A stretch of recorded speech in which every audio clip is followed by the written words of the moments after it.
কি ঘটেছিল IIM Joker boys হোস্টেলে? সত্যিটা কি? রহস্যের জট ছাড়াতে গিয়ে দিশেহারা পুলিশ। কারণ জেরায় মুখে কুলু পেটেছে অভিযুক্ত ম্যানেজমেন্ট কলেজের দ্বিতীয় বর্ষের ছাত্র পরমানন্দ জৈন। এমনকি ফোনের পাসওয়ার্ডও দিতে চাইছে না সে। অন্যদিকে নির্যাতিতা তরুণীও তদন্তকারী আধিকারিকদের সঙ্গে কোনো যোগাযোগ রাখছে না বলেই পুলিশ সূত্রে খবর। ফলে মেডিকো লিগ্যাল টেস্টের জন্য তথ্য প্রমাণ সংগ্রহ করা ও গোপন জবানবন্দির প্রক্রিয়া শুরু করতে সমস্যার মধ্যে পড়তে হচ্ছে। নির্যাতিতার পরিবারের তরফেও ধর্ষণের অভিযোগ নিয়ে কোনো কিছু খোলসা করা হয়নি। মেয়ের উপর যৌন নির্যাতনের কথা অস্বীকার করে বাবা বলেছেন এরকম কিছুই ঘটেনি। বাবার এই মন্তব্যকে কেন্দ্র করেই ধর্ষণ মামলায় আরও বাড়ছে ধোঁয়াশা। জোকা ম্যানেজমেন্ট কলেজের নিরাপত্তা বাড়ানো হয়েছে। ঠিক যে গেটের সামনে আমরা রয়েছি, একেবারে মেইন গেট, সেই মেইন গেটে দেখতে পাওয়া যাচ্ছে কলকাতা পুলিশের আধিকারিকদের মোতায়েন করা হয়েছে। গেটে তালা পড়েছে এবং গেটের বাইরে একেবারে দ্বিস্তরীয় নিরাপত্তা রয়েছে। তদন্তের যে বিষয়টা উঠে আসছে তা হলো ইতিমধ্যেই যেটা পুলিশ সূত্রে খবর, যে তদন্তে বা জেরায় এক প্রকার নিশ্চুপ হয়ে রয়েছেন অভিযুক্ত। তাকে বারংবার পাসওয়ার্ড অর্থাৎ ফোনের পাসওয়ার্ড তার কাছ থেকে চাইলেও কোনো রকম সঙ্গতিপূর্ণ উত্তর তদন্তকারী আধিকারিকদের তিনি দিচ্ছেন না।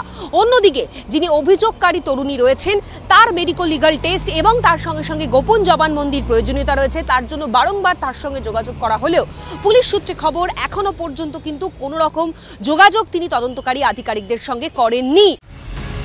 শুধু তাই নয়, অভিযোগ ওঠার পর থেকে আরও বেশ কিছু প্রশ্নের উত্তর খুঁজছে তদন্তকারীরা। অভিযোগকারী তরুণী যদি কাউন্সেলিং করাতে এসে থাকেন তাহলে সেটা হোস্টেল ক্যাম্পাসে কেন? যদি ছেলের কোনো মানসিক সমস্যা থাকে তাহলে সেই বিষয় কেন কিছুই জানেন না অভিযুক্তের মা?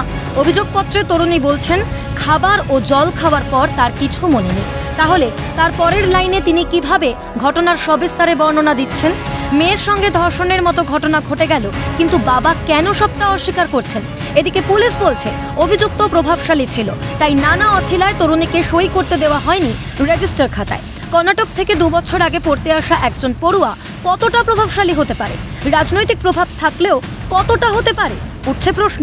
ইতিমধ্যেই তদন্তের জন্য 9 সদস্যের বিশেষ তদন্তকারী দল গঠন করেছে কলকাতা পুলিশ। যে ব্যাক গেট রয়েছে অর্থাৎ যে সেকেন্ড গেট, সেই সেকেন্ড গেটে ঘটনার দিনের যে ঢোকা এবং বেরোনোর সিসিটিভি ফুটেজ ক্যামেরার ছবি, তাতে কিন্তু প্রমাণ মিলেছে যে অভিযোগকারী তরুণী তিনি এই কলেজ ক্যাম্পাসে এসেছিলেন এবং অভিযোগকারী তরুণী এবং অভিযুক্তের মোবাইল ফোনের টাওয়ার লোকেশনও মিলেছে ক্যাম্পাসের ভেতরেই। ফলে আপাততভাবে এই তদন্ত প্রক্রিয়াকে চালিয়ে নিয়ে যেতে বেশ কিছুটা বেগ পেতে হচ্ছে কলকাতা পুলিশের আধিকারিকদের। ক্যামেরায় সোনাই ঘোষের সঙ্গে অভিরূপা সাহা, ক্যালকাটা নিউজ, জোকা।